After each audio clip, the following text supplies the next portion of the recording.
Ya, ketemu lagi di Dashboard Ekspor. Seperti biasa kita jalan-jalan. Nah, kali ini jalan-jalan ekspornya ke salah satu kota yang tidak jauh dari ibu kota Jakarta. Ya, salah satunya kota yang biasa kita kenal kota hujan. Ya, nah, Mas Fajri kira-kira tahu kota apa? Tahu dong, Pak. Apa? Kota Bogor. Oke, nah sahabat ekspor kita akan membahas tentang Kota Bogor. Seperti biasa sebelum kita mengulik tentang Kota Bogor, saya kenalkan dulu sahabat ekspor yang ada di ruang studio. Ada Mas Fajri. Halo semuanya. Ya, Mada. Halo Sobat Ekspor. Iya, kita akan membahas salah satu Kota Bogor ya. Salah satu kenapa saya angkat tentang Kota Bogor? Kota Bogor adalah salah satu kota yang ada di Jawa Barat ya. Selain kita bicara tentang Bogor sebagai kota hujan, dan Bogor juga disebut bisa dikatakan kota pendidikan ya, karena di situ ada Universitas tertua Institut ya Pertanian Bogor ya. Dan ada satu lagi makanan kulinernya ciri khasnya. Nah, kira-kira apa ada tentang Bogor yang kamu ketahui? Paling kalau misalkan makanan tuh yang ikonik kayak talas Bogor kali ya, roti unyil, terus laksa Bogor juga ada, kayak gitu itu aja sih. Kalau Mas Fajri yang Mas Fajri ketahui tentang Bogor? Kalau bicara tentang makanan ya, biasanya kalau di Bogor pasti ada itu soto Bogor. Oh iya, soto Itu Bogor. Ada mie-nya, ada sotonya. Terus habis itu ada apa namanya? Makanan ringannya itu jojorong Bogor. Itu Ya. kayak dari tepung kanji sama tepung beras, terus diisi dengan gula merah. Oh, Dan gitu. biasanya disajikan sama daun pisang kayak gitu. Terus dengan garnisnya ada daun pandan. Itu enak banget, Pak. Oh. Ada rasa gurih sama asinnya. Itu kalau kuliner, kalau jalan-jalan ke Bogor, kalau belum mencicipi itu nggak terasa di Iya, Bogor ya. Iya, iya. Oke, selain kuliner, bicara kuliner, apa nih yang Mas Fajri ketahui tentang Bogor? Nah, biasanya kalau kita memasuki gerbang Bogor, pasti kita akan bertemu dengan tugu yang sangat terkenal di Bogor. Dan itu sebagai ikonnya Bogor juga. Ya. Itu namanya Tugu Kujang, Pak. Hmm. Tugu Kujang jadi diambil dari senjata tradisional yang ada di Jawa Barat. Tugu Kujang terbuat dari perunggu, dari stainless steel yang dilapisi dengan perunggu dan kuningan. Terus ini juga memberikan arti kepada masyarakat Bogor kalau Tugu Kujang itu artinya adalah bahwa masyarakat Bogor itu ingin menegakkan kebenaran gitu. Karena dengan senjata itu biasanya masyarakat ingin mengartikan itu sebagai salah satu pertahanan diri dari serangan penjajah waktu itu. Nah, kalau Mada, kira-kira apa yang ketahui selain tadi kuliner, apa nih tentang Bogor? Di Bogor juga ternyata itu ada batiknya loh Pak Amin. Oh gitu. Iya. Iya, apa tuh batik yang namanya tuh? Batiknya itu motifnya motif bunga bangkai, terus apalagi Pak? Ada batik yang motif kujang, terus ada batik yang motif kijang, karena kalau kita masuk ke Istana Bogor itu ada kijang di situ juga. Selain itu juga keadaan alam di Bogor itu banyak juga ditemui kijang-kijang atau rusa. Iya, rusa. Terus juga batik beberapa batik yang tradisional, ada batik ekoprint juga yang itu menjadi salah satu hal yang dikembangkan sama UKM-UKM di Bogor juga ada. Oke, sekarang wisata. Kira-kira apa nih, Mada? Kira-kira apa yang ketahui dari wisata Bogor yang sangat terkenal? Kebun Raya Bogor kali ya. Oh iya betul, Kebun Raya Bogor. Apa yang ketahui tentang Kebun Raya Bogor? Di situ tuh yang benar-benar ikonik itu yang aku bilang tadi itu bunga bangkainya itu. Yang paling ikonik yang Rafflesia Arnoldi ya. Sebenarnya itu Kebun Raya Bogor itu di dalamnya juga ada istana. Istana Bogor. Jadi salah satunya Istana Bogor itu sekarang sebagai tempat tinggal presiden kita. Jadi kalau dulu ada tempat tinggal presiden yang di istana, kemudian istana yang di Jakarta ada zamannya Presiden Gus Dur, dia tinggal di istana Jakarta. Kalau presiden kita sekarang Pak Jokowi dia tinggal di Istana Bogor. Jadi setiap presiden masing-masing, ada yang di rumahnya sendiri, rumah dinas, semuanya ada masing-masing. Nah, setelah bicara tentang kuliner, sebenarnya ada yang paling terkenal yang tadi disebutkan asinan. Pernah merasakan nggak asinan Bogor? Belum sih kalau aku. Belum. Tapi sudah pernah lihat? Udah pernah. Nah, makanya harus nyicipin tuh. Mas Fajri tahu tentang asinan Bogor? Iya, tahu Pak. Biasanya sering dijual di pinggir-pinggir jalan protokol yang ada di Bogor. Kalau kita masuk di gerbang Bogor, mungkin di sebelah Kebun Raya Bogor itu juga ada beberapa. Terus di pasar-pasar yang tradisional Bogor juga ada. Terus juga ada di mall-mall itu juga udah ada asinan Bogor yang sudah dikemas dengan model yang lebih modern sehingga nilai jualnya itu ada nilai tambahnya gitu. Iya, ya, berarti peluang untuk misalnya kita sebagai calon eksportir pemula paling tidak bisa diekspor dong asinan. Iya, itu benar banget Pak. Apalagi kalau asinannya itu di frozen, terus jadi bisa dinikmati dalam waktu atau jangka waktu yang lebih lama gitu. Dan biasanya kalau asinan itu kan emang masa simpannya lebih lama ya daripada yang lain karena dia kan memiliki tingkat keasaman yang sangat tinggi. Betul. Itu menyebabkan bakterinya susah terkontaminasi dengan bakteri. Iya betul. Itu menyebabkan asinan Bogor itu masa simpannya lebih lama gitu. Berarti peluang untuk ekspor bagus dong sebenarnya ya. Bagus. Dan kalau misalkan kita selera masyarakat kan beda-beda Pak. Nanti sebenarnya untuk asinan itu juga bisa disesuaikan sesuai dengan selera. Mungkin ada yang tingkat kepedasannya ditinggikan atau mungkin dikecilkan. Jadi disesuaikan dengan nanti pasarnya yang akan dituju. Oh iya. Selain asinan, jadi Bogor karena letaknya di antara Gunung Salak, kemudian Pangrango, kemudian Gunung Gede. Nah, karena kiri kanannya ada pegunungan, di situ juga ditanemin kebun teh. Iya, kebun teh. Nah, teh dari Bogor itu kualitasnya juga bagus. Dan ini juga saya pikir peluang juga ya, peluang untuk teh-teh hasil produksi hasil Bogor itu ya. Betul, itu peluangnya juga diekspor ke internasional ya, ke dunia internasional bagus, nggak kalah dengan teh misalnya Jepang atau apa, itu nggak kalah. Jadi peluangnya sangat terbuka ya. Kemudian selain tadi asinan, kemudian tadi disinggung tentang batik, apalagi kira-kira peluang-peluang yang kalau kita sebagai calon eksportir pemula apa nih yang kira-kira bisa dikulik lagi? Selain itu kan ada talas Bogor. Oh iya, talas Bogor. Talas Bogor ini bisa diolah jadi olahan panganan yang lebih masa tahan lamanya lebih tinggi, lebih panjang. Kayak biasa diolah jadi keripik misalkan, keripik talas, terus bisa jadi tepung. Nah, tepungnya ini nanti juga bisa dimanfaatkan sebagai bahan pembuatan mie. Terus untuk bahan pembuatan roti ataupun yang lain, nah itu bisa diolah dari situ Pak. Jadi talasnya bisa dimanfaatkan kalau misalkan kita olah lagi dengan masa simpan yang lebih lama. Iya, saya sendiri pernah jalan-jalan diajak kepala sekolah Pak Handito ya ke ini Institut Pertanian Bogor ya. Kalau nggak salah waktu itu hadir Presiden SBY zaman itu ya.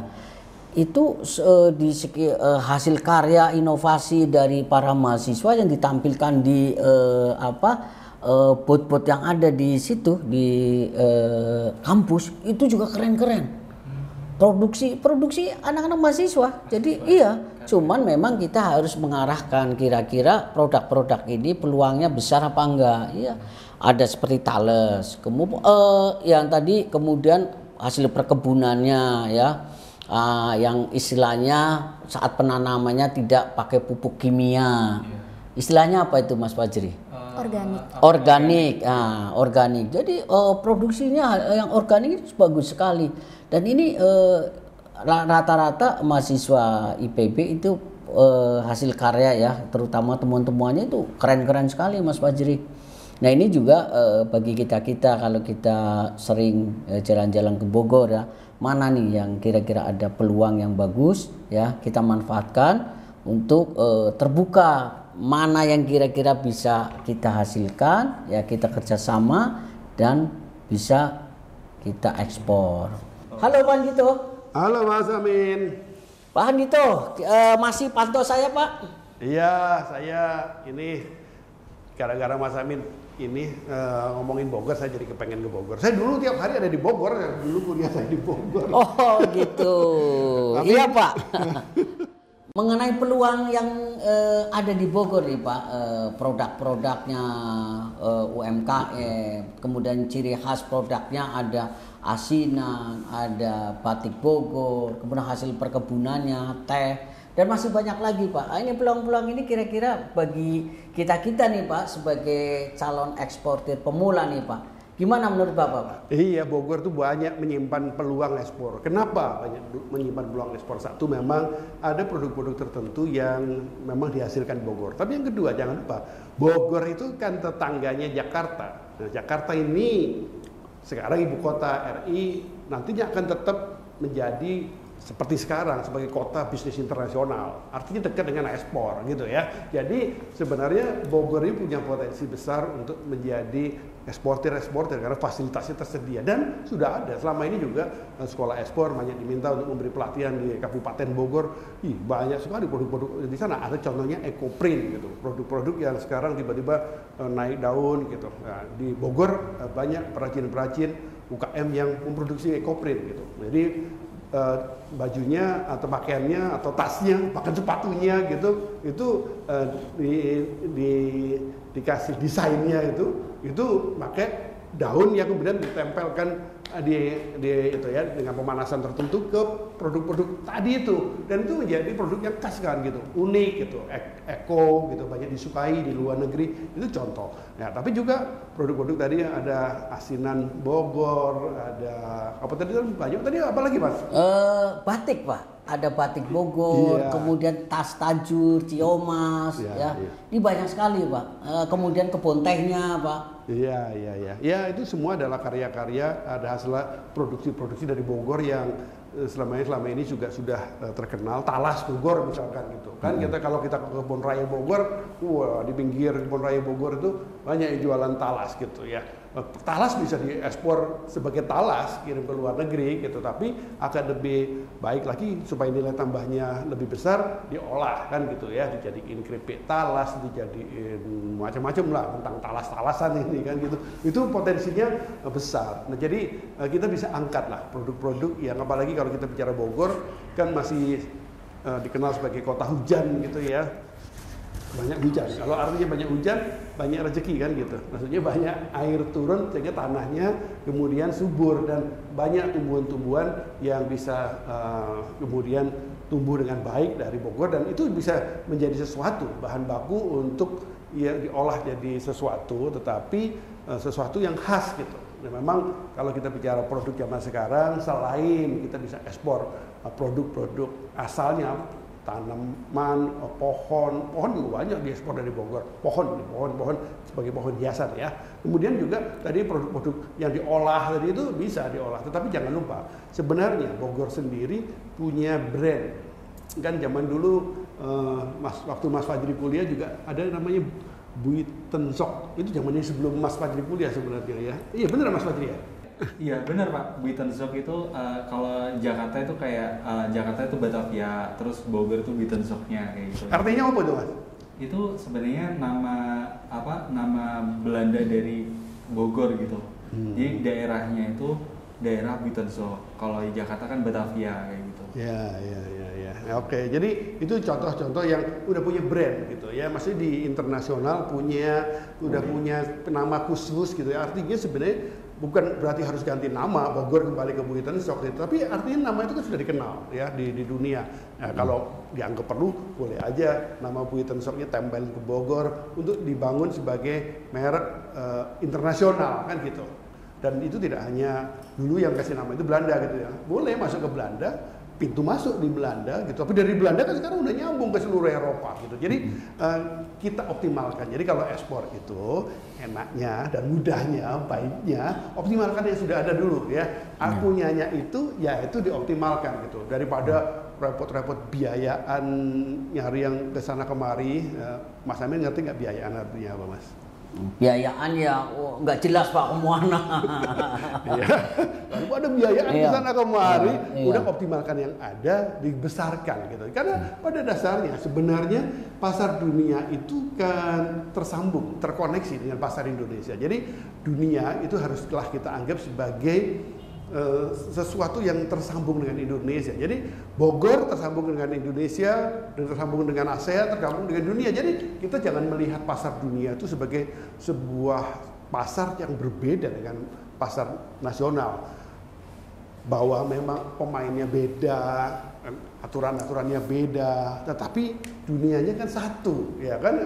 Ada istilah yang bagus tuh yang di kalangan ekonomi disebutnya borderless kan gitu ya. Ada malah yang mengatakan flat, dunia yang flat gitu. Maksudnya dunia itu sebenarnya pada dasarnya terhubung satu dengan lain, bahwa dunianya bulat kan gitu ya. Tetapi sebenarnya itu merupakan sebuah sesuatu yang sebenarnya tersambung satu dengan yang lain. Jadi pasar Indonesia, pasar Bogor itu dengan pasar dunia merupakan sebuah kesatuan, dan artinya kita bisa manfaatkan apa yang ada di pasar Bogor. Di pasar Bogor misalkan kan ada pasar Gembrong ya, Mas Fajri pernah ke pasar Gembrong? Oh, pasar Gembrong, iya. Ini semacam pasar pasar tradisional ya Pak. Kalau di Bogor itu juga disebut sebagai pasar Sukasari. Jadi jualan kebutuhan sehari-hari, kayak kebutuhan dapur, beras, dapur, terus ada makanan kuliner sama kerajinan dan lain-lain. Nah bener itu, jadi dari Bogor kalau ke Kebun Raya, kemudian ada Pasar Anyar, nah itu kan Surya Kencana gitu kan, lurus Dewi Sartika kan sana kan ada Pasar Gembrong gitu di sana. Saya kalau ke sana suka ini, contohnya kalau di situ beli itu cincau hijau gitu ya, cincau. Tapi kalau saya beli di situ bukan satu gelas, tapi biasanya bisa 5-6 bungkus cincau yang gede-gede itu tadi. Ya, biasanya juga ada tulisan di situ dibina oleh IPB gitu. Barangkali buat pedagangnya merek endorser dibina oleh IPB itu berguna gitu, sehingga atau mungkin bagian dari perjanjiannya gitu ya. Dan itu tapi buat konsumen itu kan memberi rasa percaya gitu. Iya ini kayaknya bagus nih sudah dibina oleh IPB gitu. Nah, kalau saya beli di sana bungkus 5-6 bungkus gede gitu Mas, bawa pulang bagi-bagi. Nanti udah kalau satu bungkus itu masukin ke ember gitu buat minum seharian gitu, enak tuh kan gitu. Nah, yang contoh sederhana begitu kan bisa juga diekspor ya kan. Cincau itu di mana-mana di dunia ya, banyak negara lah, nggak semua negara, banyak itu diekspor. Ya tentu saja kalau kita mau ekspor supaya bentuknya lebih ringan, kalau kirim ongkosnya nggak mahal-mahal, ya bisa jadi cincaunya sari patinya aja gitu kan, ada daun cincaunya bisa juga kan gitu, atau kemudian dibikin ininya lah apa namanya itu yang versi yang padatnya gitu ya, sehingga nggak bulky. Kalau bulky kan ongkos kirimnya jadi mahal kan gitu. Tapi itu contoh produk-produk yang buat orang-orang yang suka ke Bogor, dan banyak orang suka ke Bogor kan.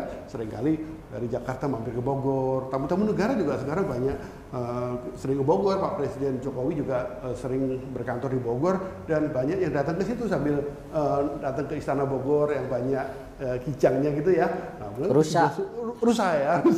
Nah, udah sambil jalan-jalan di sekitar situ, dan itu menjadi promosi yang efektif itu buat Bogor dan produk-produknya, sehingga Bogor punya potensi untuk dikembangkan menjadi sumber-sumber ekspor nasional kan gitu ya.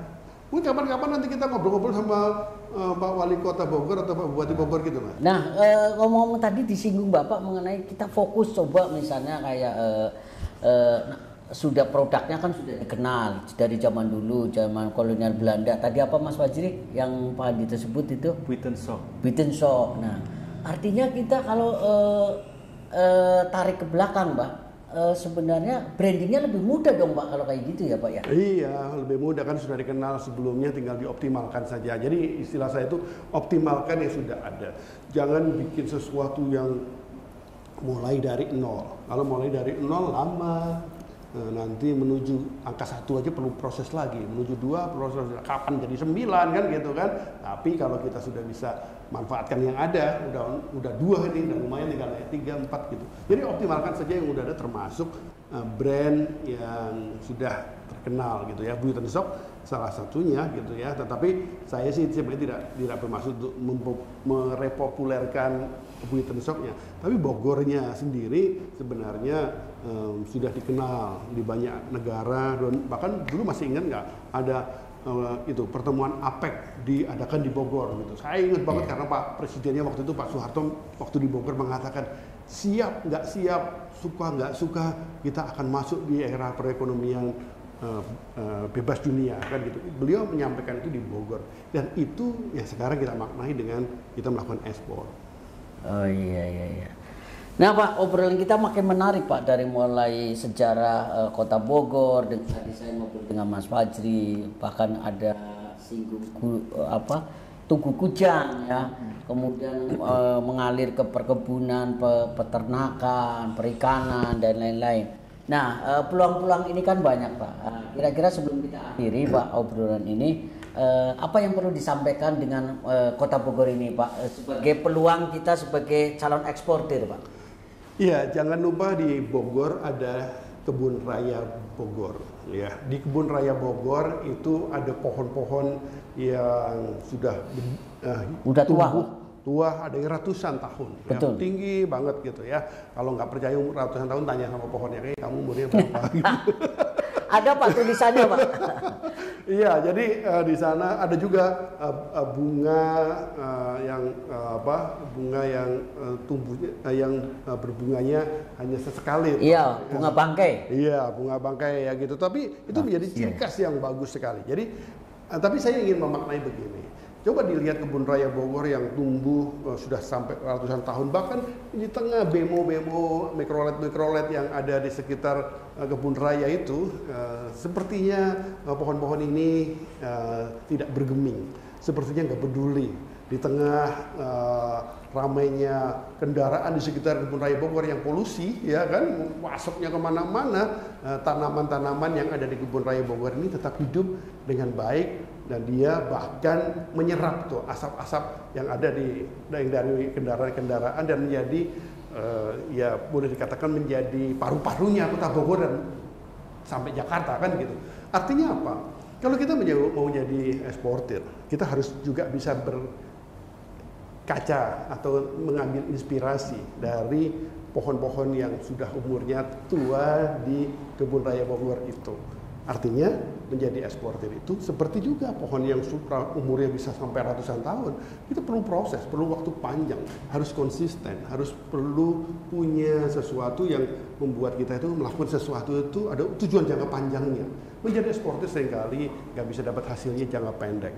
Tanaman-tanaman yang ada di Kebun Raya Bogor ketika ditanam berapa puluh atau berapa ratus tahun yang lalu, barangkali situasinya pada saat itu masih nggak terlalu banyak polusi, ya kan? Betul. Tapi sekarang baru kelihatan ada hasilnya, ada gunanya itu. Tanaman-tanaman yang padat, yang tinggi-tinggi yang ada di Kebun Raya Bogor, dan sekarang punya manfaat besar. Sama juga jadi eksportir. Seringkali kita nggak bisa dapat hasilnya sekarang langsung. Perlu waktu, perlu komitmen, perlu konsistensi. Menjadi eksportir haruslah kita bisa berkaca pada pohon-pohon yang ada di Kebun Raya Bogor. Waduh, maknanya panjang banget nih Pak, maknanya dalam Pak. Bicara eksportir ya, bagaimana kita bisa membuka pasar peluang di dunia internasional. Kita harus belajar dari inspirasi pohon ya Pak ya. Perlu proses. Waduh, ternyata proses apapun harus kita lalui. Waduh, terima kasih sekali Pak obrolan kita hari ini mengenai JCE. Jalan-jalan ekspor ke Kota Bogor. Semoga menjadi inspirasi bagi kita semua Mas Fajri, bahwa kita kalau mau ekspor ke dunia internasional perlu adanya proses, dan tetap proses itu harus dieksekusi.